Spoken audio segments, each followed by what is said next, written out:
Conversando com Marco Antônio Mendes. Marco, a gente vai mostrar daqui a pouco o que aconteceu aqui no estado de São Paulo e, claro, também no Rio Grande do Sul. Mas, a princípio, o que a gente percebeu em todos esses lugares, aqui em São Paulo, mas no Rio também, que o dia começou quente.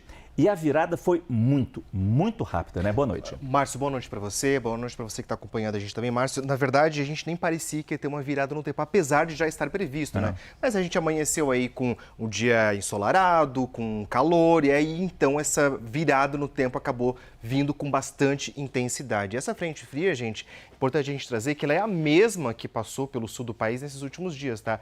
Então, como estava muito quente, estava muito seco aqui no sudeste, o choque dessas massas de ar acabou provocando esses ventos todos. A gente tem aqui um ranking das rajadas de vento que foram registradas hoje em várias estações meteorológicas do sudeste, rajadas que chegaram aqui a 124 km por hora em Itaporanga. Outras cidades aqui também do interior de São Paulo, do litoral, do Rio de Janeiro também tiveram essas rajadas de vento intensa. Só que no Rio de Janeiro esses ventos acabaram chegando um pouquinho mais tarde, conforme essa frente fria ia avançando. E aí veja então como esse choque de massas acabou influenciando também um tempo. Em São Paulo, na região do aeroporto de Congonhas, veja, ali por volta da 1h da tarde, a rajada de vento registrada pela estação chegou aos 72 km por hora, tá?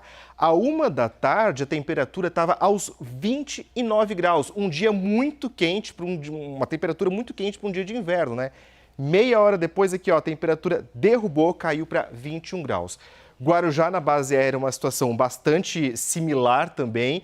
E o que chama atenção aqui, ó, no Rio de Janeiro, ali na região do aeroporto do Galeão, os ventos alcançaram, veja, 105 km por hora, com uma temperatura aqui às 4 horas da tarde de 35 graus. Isso aqui é uma das maiores temperaturas para o mês de julho em quase 20 anos. E aí veio essa virada bastante brusca do tempo. Então, horas depois aqui, ó, a temperatura já tinha despencado para 23 graus. Márcio, impressionante como o tempo mudou muito rapidamente e foi todo esse choque do ar quente com o frio que provocou essas rajadas todas. E a gente já teve efeitos disso aqui em São Paulo.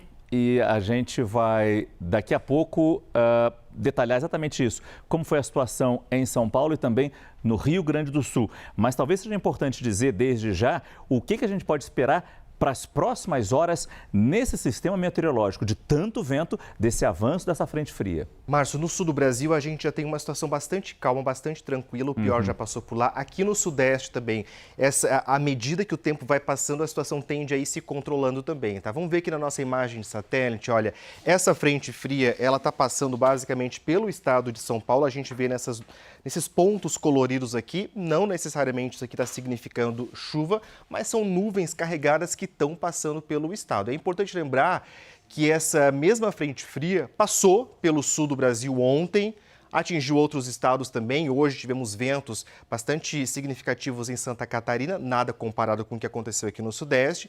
Ontem a gente lembra, trouxe aquele tornado no Rio Grande do Sul, provocou muita chuva. Nesse momento, então, essa frente fria está avançando, está se deslocando e a tendência, então, é que esses ventos vão perdendo mais um pouquinho de força ao longo dessas próximas horas. Agora, tem uma outra questão, tá? Quando a gente fala de frente fria, geralmente ela vem acompanhada por chuvas intensas, né? Não é o caso dessa aqui, não é o caso do que aconteceu na região sul também. A gente tende a ter, Márcio, um tempo mais nublado a partir de amanhã aqui no sudeste, com temperaturas um pouco mais amenas também.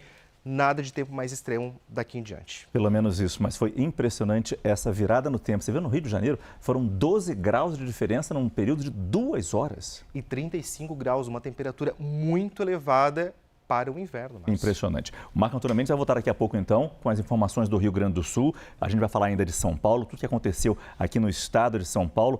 3 pessoas morreram, com as informações com o Marco Antônio Mendes. Obrigado, Marco.